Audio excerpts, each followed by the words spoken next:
మహాగణాధిపతయే నమః, శ్రీ గురుభ్యో నమః, శ్రీమాత్రే నమః. వెల్కమ్ టు ఎడ్ భక్తి ఛానల్.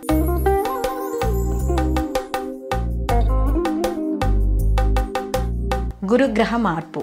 ఈ గురుగ్రహ మార్పు అనేది మనకి అక్టోబర్ 18 నుండి అలాగే డిసెంబర్ 5 మళ్ళీ ఆయన వక్రగతిని పట్టడం అనేది జరుగుతుంది. అయితే ఇప్పుడు గురువు మనకి అక్టోబర్ 18 ముందు వరకు కూడా ఈయన మిథున రాశి నుండి కర్కాటక రాశిలోకి వచ్చి మళ్ళీ కర్కాటక రాశి నుండి ఈయన మార్పు చెంది వక్రంలో వెళ్ళి మళ్ళీ యథాస్థితికి మనకి ఈ యొక్క మిథున రాశిలోకి రావడం అనేది జరుగుతుంది. అంటే ఇప్పుడు ఈ సంవత్సరం కానీ చూసుకుంటే ఇక్కడ ఈయన నవంబర్ 12 నుంచి మొత్తం మీద కానీ చూసుకుంటే మనకి మార్చి 11 వరకు 2026 వరకు కూడా ఈయన ఈ యొక్క పునర్వసు నక్షత్రంలో ఈయన సంచరించడం అనేది జరుగుతోంది.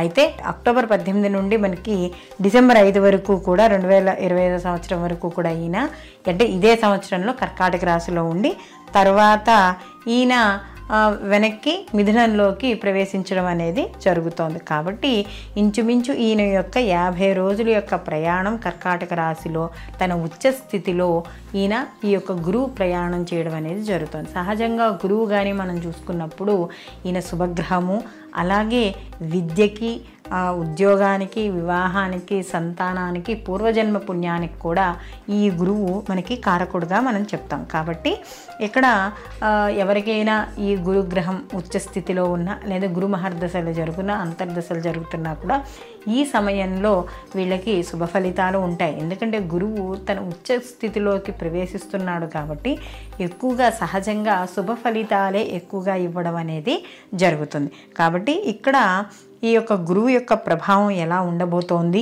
ఎటువంటి ఫలితాలు ఇస్తాడు, ఇలాంటి విషయాలన్నీ కూడా మనం ఇప్పుడు ఈ వీడియోలో మనం తెలుసుకుందాం. అలాగే వీడియో చివరిన కూడా మనం మనం ఈ యొక్క వివిధ రాశుల వాళ్ళు అంటే మనకి ఉన్న ద్వాదశ రాశుల వాళ్ళు కూడా ఎటువంటి పరిహారాలు చేసుకోవాలి అనే విషయాన్ని కూడా తెలుసుకుందాం.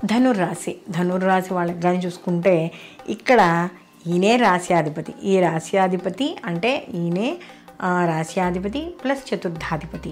కాబట్టి ఈ రాశి చతుర్థాధిపతి అయిన గురువు ఉచ్చక్షేత్రంలోకి ఆయన మార్పు చెందుతున్నాడు మిథున రాశి నుంచి. అంటే ఇక్కడ వీళ్ళకి కానీ చూసుకున్నప్పుడు అంటే సప్తమం నుంచి అష్టమ స్థానంలోకి వెళ్తున్నాడు. మళ్ళీ ఆయనే రాశ్యాధిపతి కూడా అయ్యాడు. మరి ఎలా? మరి ఆయన రాశ్యాధిపతి అయినంత మాత్రాన అష్టమ స్థానంలో అశుభ ఫలితాలు ఇస్తాడా కంటే అష్టమ స్థానం ఉచ్చస్థానం అయింది. కాబట్టి ఇక్కడ ఏ గ్రహము కూడా తన స్వక్షేత్రాన్ని కానీ దాన్ని నాశనం చేసుకోదు, అంటే తనకి వ్యతిరేక ఫలితాలను ఇచ్చుకోదు. కాబట్టి ఇక్కడ గురువు తన ఇంటిని కాపాడుకుంటాడు. కాబట్టి ఇక్కడ ఎవరైతే ధనుసు రాశి వాళ్ళు ఉన్నారో ఆ ధనుసు రాశి వాళ్ళకి ఇప్పుడు గురువు ఏదైతే మిథునం నుంచి కర్కాటకంలోకి వెళ్తాడో ఆ వెళ్తున్న అక్కడ ఉన్న సమయంలో కూడా వీళ్ళకి శుభ ఫలితాలే గోచరించడం అనేది జరుగుతుంది. ఎలా అని అనుకున్నప్పుడు ఈయన ముఖ్యంగా మనకి రాశ్యాధిపతి చతుర్థాధిపతి కూడా అయ్యాడు. కాబట్టి ఇక్కడ మనసును నిగ్రహం ఉంచుకోవడం, అలాగే ఆలోచనలు మార్చుకోవడం, ఆలోచనల సరళలు కూడా కొద్దిగా అంటే సమాజానికి ఉపయోగపడే విధంగా ఉండడం. అలాగే ఎవరైనా ఉపాధ్యాయ వృత్తిలో ఉన్నారనుకోండి, పిల్లల్ని ఎలా వృద్ధిలోకి తీసుకురావాలి, లేకపోతే సైంటిస్టులు ఇలాంటి పరిశోధనాత్మక విషయాల్లో ఉన్నవాళ్ళు అలాంటి దానికి సంబంధించిన సైంటిస్టులు కానీ ఇలాంటి వాటిల్లో ఉంటే ఇంకా సమాజానికి ఏమి మనం ఉపయోగపడతాం, ఎలా విధంగా మనం మార్పులు తీసుకురావాలి, ఇలాంటి విచారణ ఎక్కువగా చేయడం అనేది జరుగుతుంది.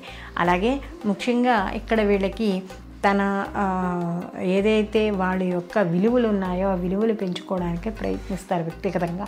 దాంతోపాటుగా వీళ్ళకి కుటుంబపరంగా కూడా మంచి సపోర్ట్ అనేది లభిస్తుంది. కుటుంబ వాతావరణం కూడా అనుకూలంగా ఉంటుంది.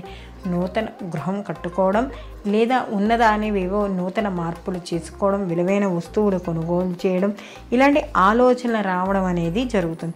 అందులో మరి అష్టమ స్థానంలో ఉచ్చస్థానమేగా. కాబట్టి అష్టమ స్థానంలో వ్యతిరేకంగా సహజంగా అష్టమ స్థానం అనేటప్పటికీ వ్యతిరేక ఫలితాలు ఆలోచిస్తాం. కానీ ఇక్కడ అష్టమ స్థానం వ్యతిరేక ఫలితాలు ఉన్నా కూడా ఉచ్చస్థానం అయ్యేటప్పటికీ అక్కడి నుంచి ఆయన ఏం చేస్తారంటే ఎక్కువగా శుభ ఫలితాలను ఇవ్వడం అనేది జరుగుతుంది. అంటే అక్కడ సప్తమంలో ఉన్నప్పుడు తన యొక్క విశేష దృష్టితో తన రాశిని తను చూసుకోవడం, తదనంతరము కూడా తను ఉన్న స్థానాన్ని పాడు చేయకుండా ఉండడం అనేది జరుగుతుంది. కాబట్టి ఆకస్మికంగా వచ్చే ధనలాభం అనేది కలుగుతుంది. అంటే ఎప్పటి నుంచో రాదు అని అనుకున్న డబ్బులు రావడం కానీ, లేదా ఎప్పుడో తాత ముత్తాతల నుంచి ఉన్న ఆస్తులు రావడం కానీ, లేదా ఎప్పుడో ఎవరో తన తండ్రి ఇచ్చిన దాన్ని మళ్ళీ తన తిరిగి పొందడం కానీ, ఇలాంటివి అంటే మర్చిపోయినవేవో రావడము, లేకపోతే ఇలాంటివన్నీ కూడా ఇక్కడ ఆకస్మికంగా వచ్చే ధనలాభాలు, వస్తువులు కావచ్చు, లేకపోతే ఏదైనా పార్ట్నర్షిప్లో మోసం చేసిన వాళ్ళు మళ్ళీ తిరిగి ఇవ్వడం కానీ, ఇలాంటివి ఏవైనా సరే ఇక్కడ తిరిగి వీళ్ళు పొందడం అనేది జరుగుతుంది.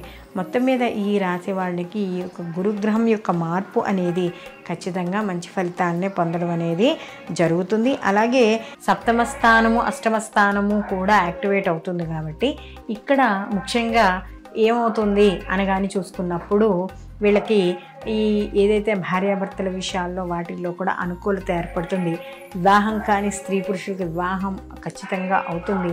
సంఘం ప్రకారం మీరు చేసే అంటే ఏమైనా ప్రయోగాత్మక విషయాలు కావచ్చు, లేకపోతే మీరు ఏదైనా ఒక పరిశోధన చేయాలి అనుకుని దానికోసం అయితే ప్రయత్నం చేస్తున్నారో వాటి విషయాల్లో కావచ్చు, ఇవన్నీ కూడా సక్సెస్ అవ్వడం, సమాజపరంగా మంచి గుర్తింపు రావడం, అంటే మీ వృత్తిపరంగా మీకు మంచి గుర్తింపు రావడం అనేది జరుగుతుంది. మొత్తం మీద ఈ ధనుసు రాశి వాళ్ళకి శుభ ఫలితాలే, ఆర్థిక, ఆరోగ్య, కుటుంబ పరంగా అన్ని విషయాలుగాను ఉన్నాయి కాబట్టి వీళ్ళు మరిన్ని మంచి ఫలితాలు పొందడానికి ప్రతి నిత్యము కూడా శివారాధన చేసుకుంటూ ఉండడం, శివ స్తోత్రాలు పారాయణ చేసుకుంటూ ఉండడం, నామజపం చేయడం ద్వారా మరిన్ని మంచి ఫలితాలు పొందడం అనేది జరుగుతుంది.